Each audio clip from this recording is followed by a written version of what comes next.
Marlène et Jean-Claude te présentent pour 2026 la série qui s'intitule Voici, il vient. Merci pour ta fidélité et que l'Éternel continue de t'éclairer tandis que tu découvres la vérité.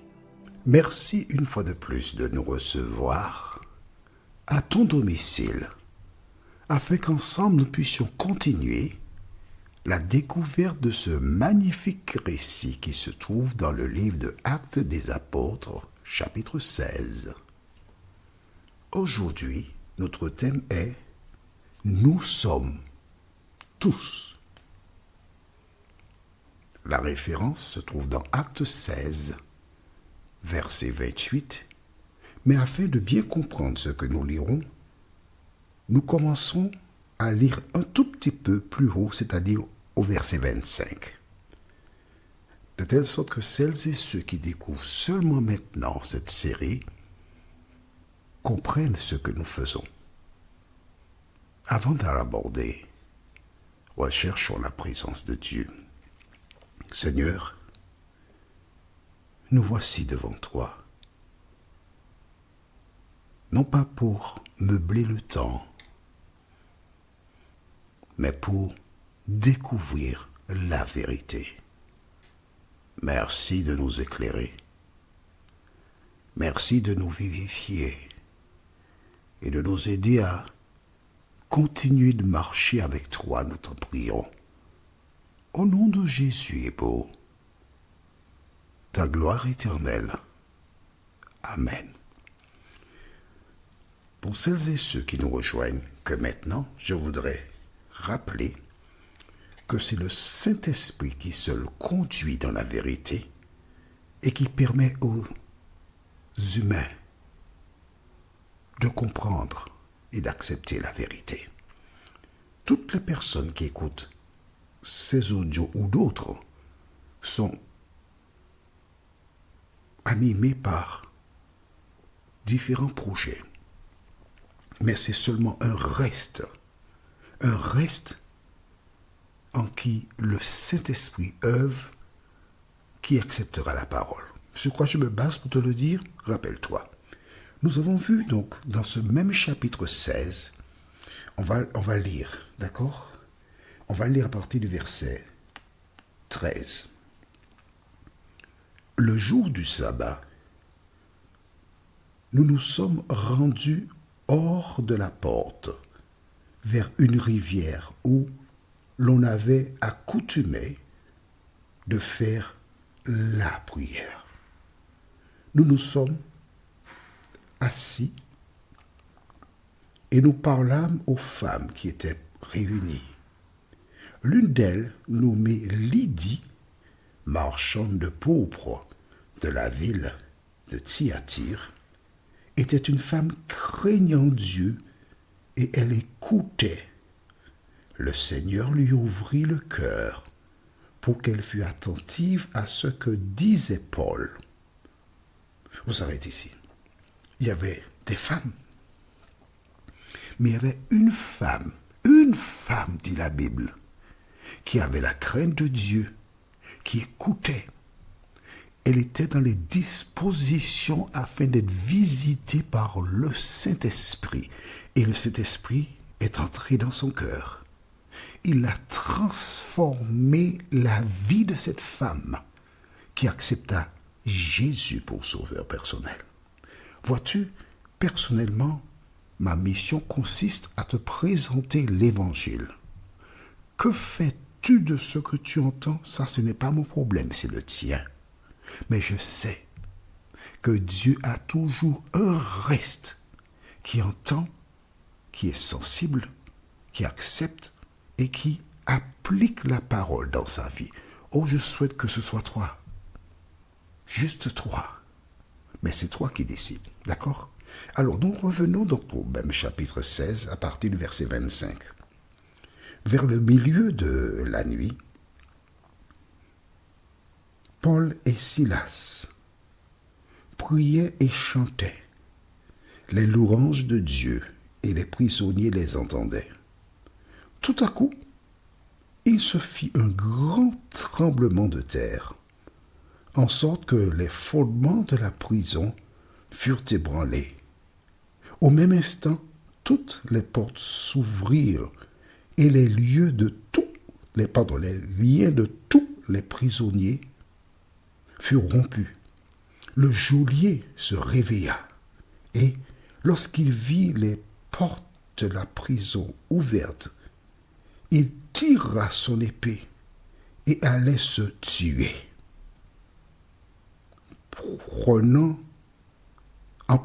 Pensant que les prisonniers s'étaient enfuis. Et nous nous arrêtons ici. C'est ce que nous avions vu précédemment. Quelque chose de grave, quelque chose d'inouï, quelque chose de nouveau, quelque chose que l'on n'avait jamais vu. Que se passe-t-il? Voici ces hommes, je rappelle, qui ont été battus, jetés en prison sans ménagement. Et le geôlier avait reçu un ordre formel. L'ordre, nous lisons à nouveau dans le même chapitre. Le verset 23 déclare: après qu'on les eut chargés de coups, il les jetait en prison en recommandant au geôlier de les garder sûrement. Il y avait donc une précision, un ordre. Il faut garder ces hommes sûrement. Apparemment, on n'a pas donné de détails. On ne lui a pas expliqué pourquoi ces hommes étaient en prison. Mais tout le monde sait que généralement, lorsqu'on met quelqu'un en prison, c'est parce que cette personne a fait quelque chose de grave. D'accord? Et quand il reçoit l'ordre, il ne se pose pas de questions parce que ce sont des supérieurs qui ont emmené ces individus.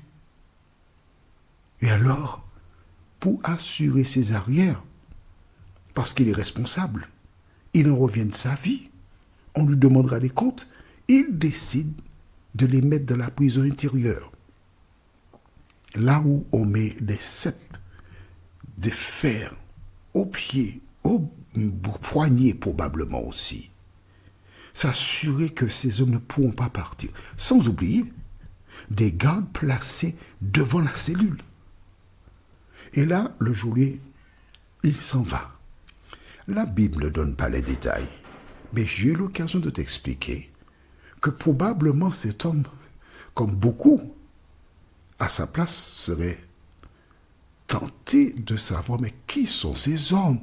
Qu'ont-ils fait pour être jetés en prison?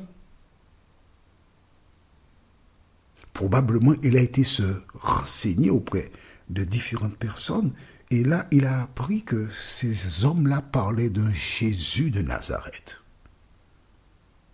Non seulement qu'ils parlaient de Jésus de Nazareth, mais ils ont délivré une jeune fille, la servante, qui était possédée de démons. Mais probablement aussi, avant de partir, il a entendu ces hommes qui chantaient. Il s'est arrêté pour écouter le contenu de la chanson. C'était des chansons qui exaltaient Dieu, des chansons qui faisaient appel à l'adoration. Après, il a entendu peut-être l'un d'eux prier pour le geôlier, prier pour les soldats, prier pour les prisonniers. Et lorsque cet homme a entendu le témoignage, l'attitude de ces personnes, il est parti. Il a entendu maintenant les raisons pour lesquelles ils ont été jetés en prison. Il y a matière à réflexion. Il revient. Il dîne et certainement il réfléchit encore pour analyser, mais quelle est cette histoire? De l'autre côté, ces hommes de Dieu à qui la vision avait été donnée à Paul ne se posent pas de questions. L'avenir appartient à l'Éternel. Et quand cela s'est produit, la terre a tremblé, les fers sont tombés forcément. Le geôlier s'est précipité pour regarder ce qui se passe et il réalise que la porte centrale de la prison est ouverte. Il avance, il regarde, toutes les portes sont ouvertes. Alors il prend son épée, et nous l'avons lu, n'est-ce pas? Il prend son épée pour se donner la mort parce que c'est la déchéance. Il sera traîné devant le tribunal. Il devra répondre et expliquer pourquoi les prisonniers sont partis. Mais est-ce qu'il avait un pouvoir sur cela?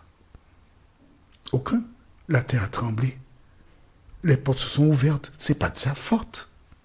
Vois-tu, ce geôlier, il fait exactement comme certaines personnes qui craignent pour l'avenir.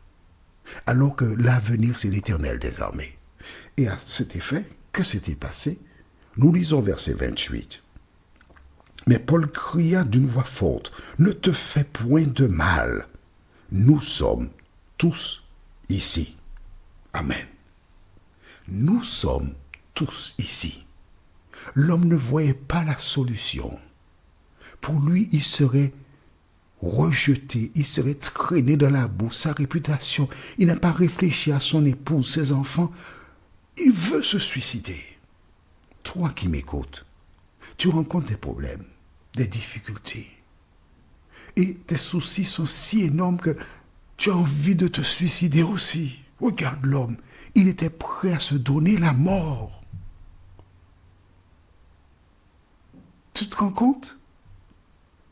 Mais Paul a crié d'une voix forte, « Ne fais pas cela, nous sommes tous ici. » Toi qui m'écoutes, quel que soit le problème que tu rencontres, l'Éternel a la solution pour toi. Ne te laisse pas aveugler par le diable.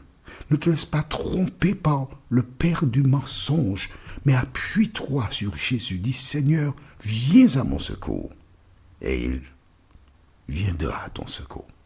Notre prochaine étude sera au pied de Paul. La référence sera Acte 16, verset 29.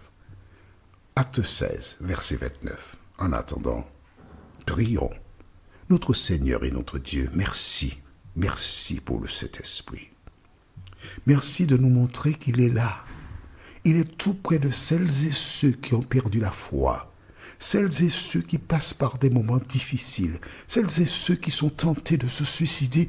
Tu envoies toujours quelqu'un pour les empêcher de passer à l'acte. Viens nous aider, ô Dieu, à être attentifs à ta voix, nous t'en prions, au nom de Jésus et pour ta gloire éternelle. Amen. Que l'Éternel continue de te bénir et il me tarde de te retrouver. Nous sommes parvenus au terme de notre réflexion. Si d'aventure tu as une question, il te suffit d'envoyer un message par le biais de WhatsApp au numéro suivant, plus 596 696 88 93 93. Et alors Jean-Claude, moi, je me ferai un réel plaisir de répondre à ta question.